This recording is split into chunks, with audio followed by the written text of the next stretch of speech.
¿Cómo estamos? ¿Cómo están? Bueno, bienvenidos. Mi nombre es Wilson País. Gracias por estar aquí y gracias por compartir esta jornada. Quiero particularmente compartir con ustedes una idea en la que he estado trabajando durante los últimos 2 años, pero que tiene mucho que ver con todo lo que hemos estado experimentando todos nosotros, incluido también ustedes, en estos 2 últimos años de revolución del uso de la inteligencia artificial generativa, particularmente en el día a día en nuestras vidas, desde nuestro teléfono móvil, desde nuestras computadoras, desde diferentes dispositivos. Hemos estado experimentando esta revolución que nos traen lo que nosotros hemos denominado los copilotos o los asistentes inteligentes para desempeñar tareas desde las más complejas hasta las más simples. Le he llamado a esta presentación "La pregunta es más importante que la respuesta".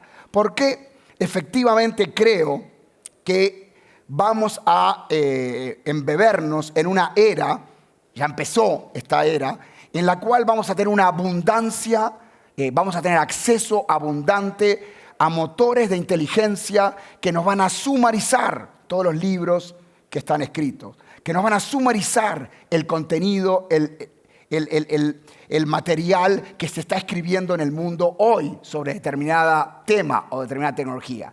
Y yo, como ser humano, voy a tener a disposición de una forma muy accesible miles o cientos o varias decenas de estos asistentes que me van a ayudar en la cocina, en el entretenimiento, en ayudar a mis hijos e hijas a hacer la tarea del colegio y también ser más productivo en el trabajo.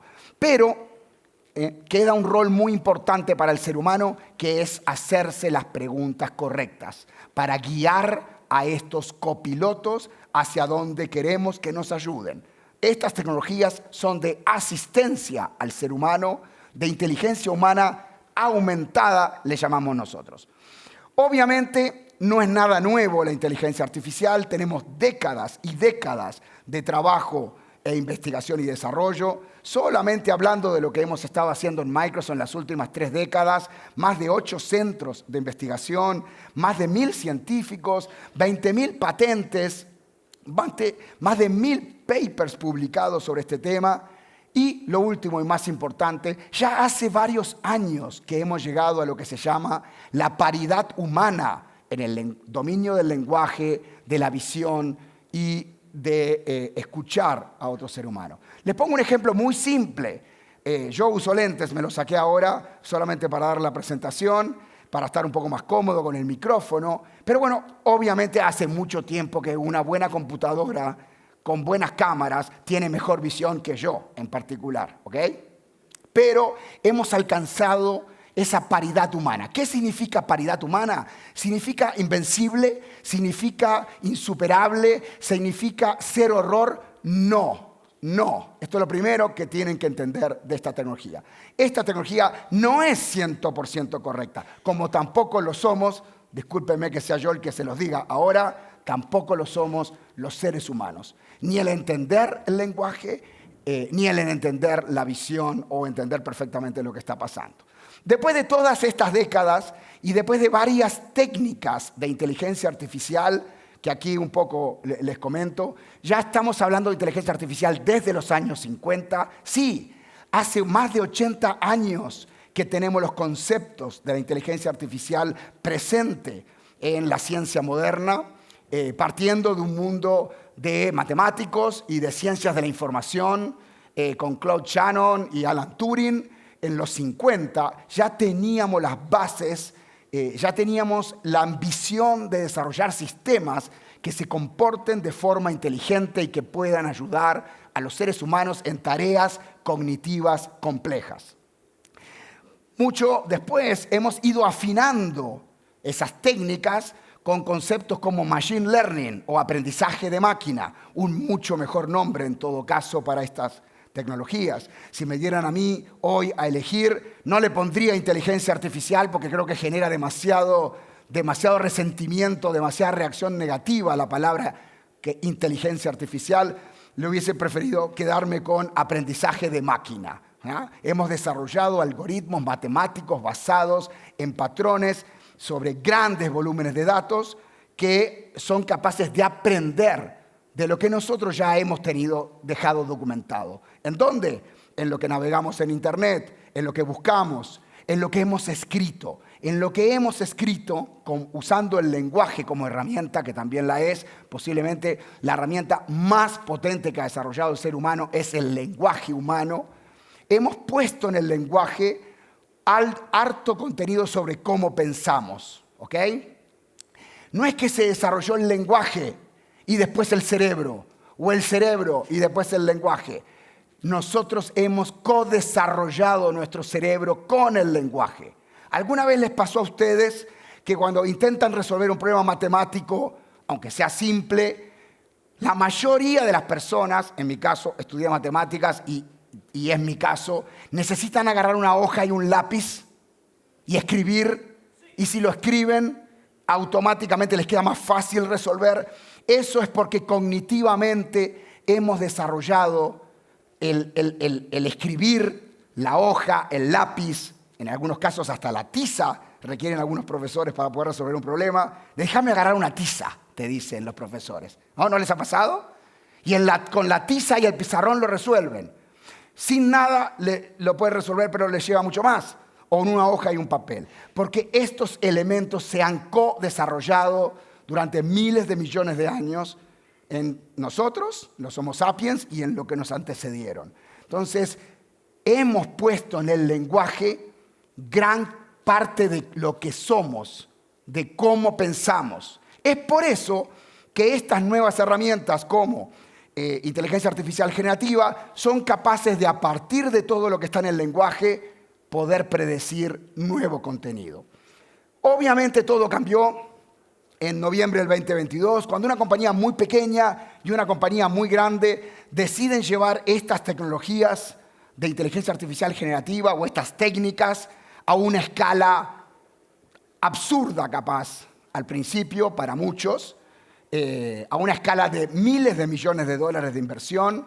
Y estas dos compañías lanzan ChatGPT en noviembre del 2022 al mercado, basada en estos modelos de lenguaje natural, basados en estos modelos, y particularmente en esta tecnología que se llamó GPT. G porque es generativa, es la primera inteligencia artificial que no es que detecte si esto es un gato o esto es un perro nada más. No es que detecte si esto es un cáncer o un potencial cáncer o no. Esta tecnología es capaz de sumarizar, crear contenido nuevo en base al aprendido. Y esto es lo que se conecta con algo muy íntimo de los seres humanos. El hablar, el comunicarnos, el crear. Y es por eso que en 2 años, 300 millones de personas se han visto impactadas por esto. Todos nosotros acá, de alguna forma u otra, hemos estado impactados por estas tecnologías y estamos siendo impactados. Y ha tenido un crecimiento vertiginoso. Las inversiones se han multiplicado en los últimos meses. ¿Por qué entonces G? Porque es generativa. ¿Por qué entonces P? Porque está entrenada hasta cierto momento. ¿Okay? Lo que está pasando en este preciso instante no lo sabe. Y hacia ahí vamos. Vamos hacia una inteligencia que va a estar escuchándome en este momento, con un pin que voy a tener aquí en el bolsillo, y me va a estar grabando, si yo así lo quiero, y después al fin del día me va a permitir sumarizarme el día, recordarme las cosas a las que me comprometí, recordarme cuándo las tengo que hacer, y sugerirme un plan de acción, sugerirme un esquema básico de trabajo para empezar. Y la T de Transformer es la tecnología más en ingeniería en la que se basa. Estos Large Language Models, el primero que experimentamos es el texto. Esto es una revolución del texto, es una revolución del mensaje. Inventamos una máquina de leer y de escribir que lee y escribe y simula que entiende. Hay un razonamiento, simula el razonamiento humano. ¿Por qué? Porque en el lenguaje humano, que es la mejor creación que tenemos en la humanidad, está todo contenido. Miles y miles de años tenemos de llevar como que nuestra forma de pensar en los libros, en los teoremas matemáticos, en los papers científicos y en las comunicaciones humanas más más cotidianas. Entonces, esto es una revolución, empieza por una revolución del texto, pero se lleva muy rápidamente a una revolución en los códigos de programación, los lenguajes de programación de computadoras. ¿Por qué? Porque si soy capaz de entender, entre comillas, razonar, entre comillas, y escribir algo coherente en el lenguaje humano, en varios lenguajes humanos, es mucho más fácil hacerlo con un lenguaje de computadoras, porque los lenguajes de computadoras son más limitados, más estructurados, mucho más fácil que entender que el japonés, que el chino, que el inglés, que el español y que el francés.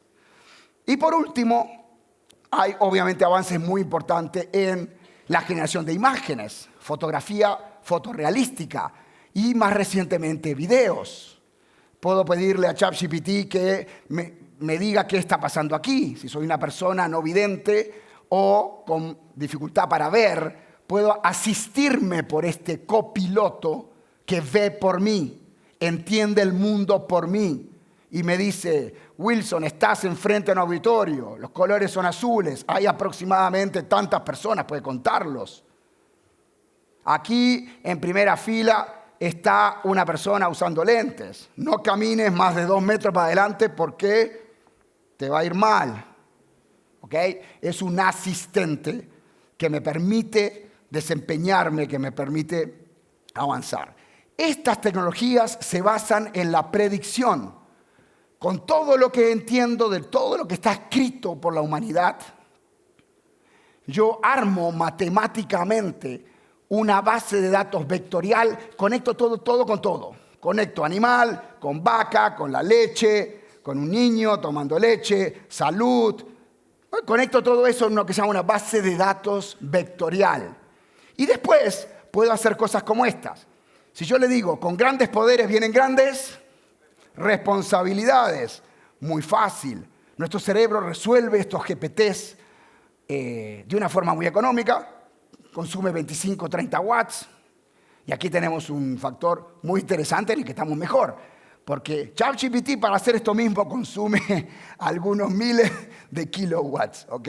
Nosotros funcionamos 25 watts, así que de última, miren, quédense tranquilos, de última nosotros tenemos el enchufe, o deberíamos tenerlo. Ahí con el senador, ex senador Girardi, tenemos esta conversación. De última, tenemos el enchufe o deberíamos tenerlo, ex senador. Deberíamos tenerlo. Nunca deberíamos permitir algo sin enchufe, decía Steve Jobs, ¿ok? De Apple. Nunca deberíamos permitir algo sin enchufe. Y de última, además, consumimos nosotros 25 watts. Así que, a ver, ¿cómo compiten con eso? Vamos a ver. Otro ejemplo solamente para que les quede claro la idea.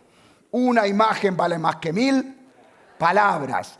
Esta es la revolución del texto, que obviamente se lleva a la imagen, a la visión, a la voz, a la fonética, etc.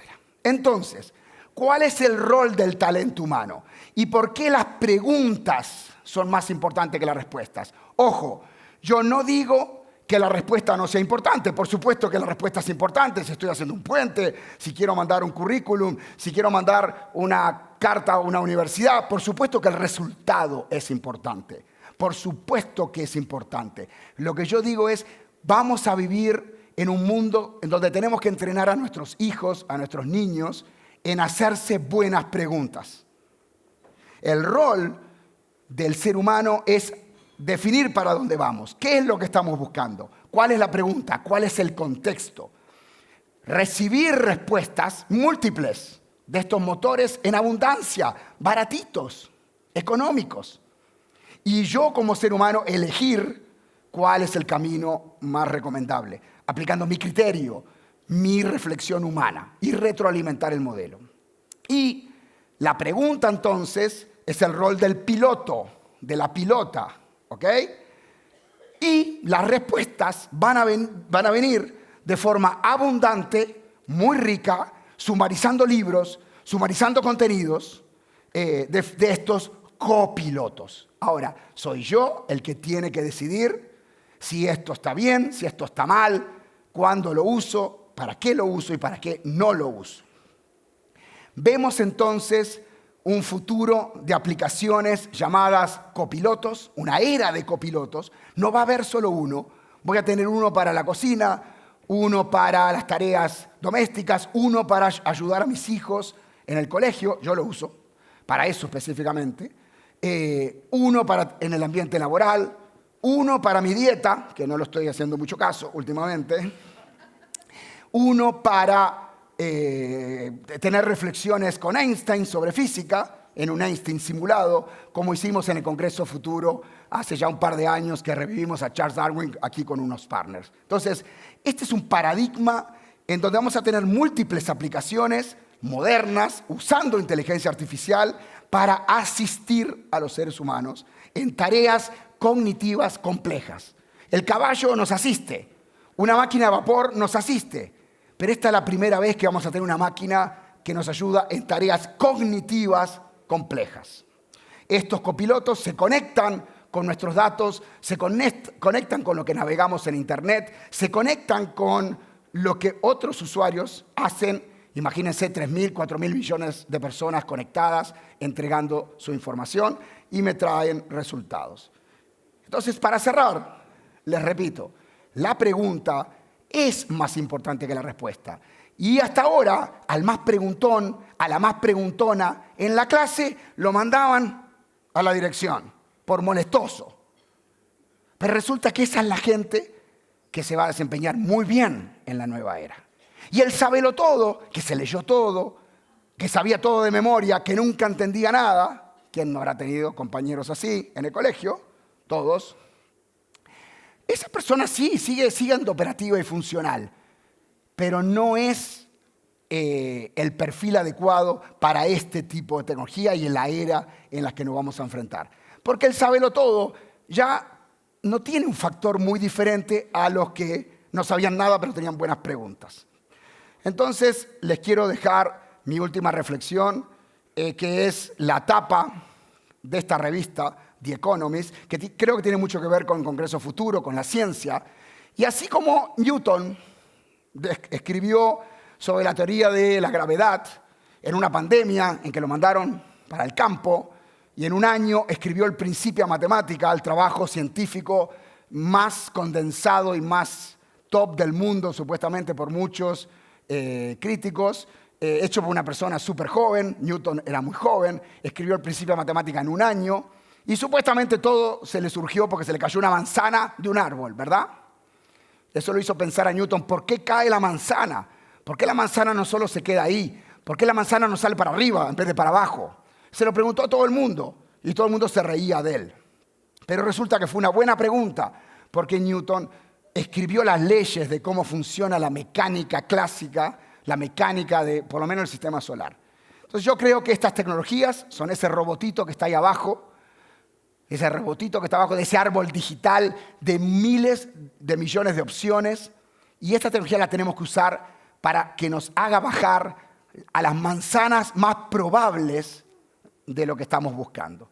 Creo que esta tecnología llega en un buen momento, llega en el momento que tenemos una abundancia de soluciones, abundancia de caminos, abundancia de datos, y no tenemos todo el tiempo para recorrernos ese árbol. Si ese árbol fuera la cura del cáncer o el desarrollo de una vacuna para salvar vidas, recorrer ese árbol de forma tradicional podría representar 10 años, 20, 30, 40. Pero recorrer ese árbol con inteligencia artificial generativa podría significar 5. Y créanme que no es lo mismo demorar 5 años que 50 en el desarrollo de una vacuna. Así que bueno, con eso, muchas gracias. Gracias por su tiempo.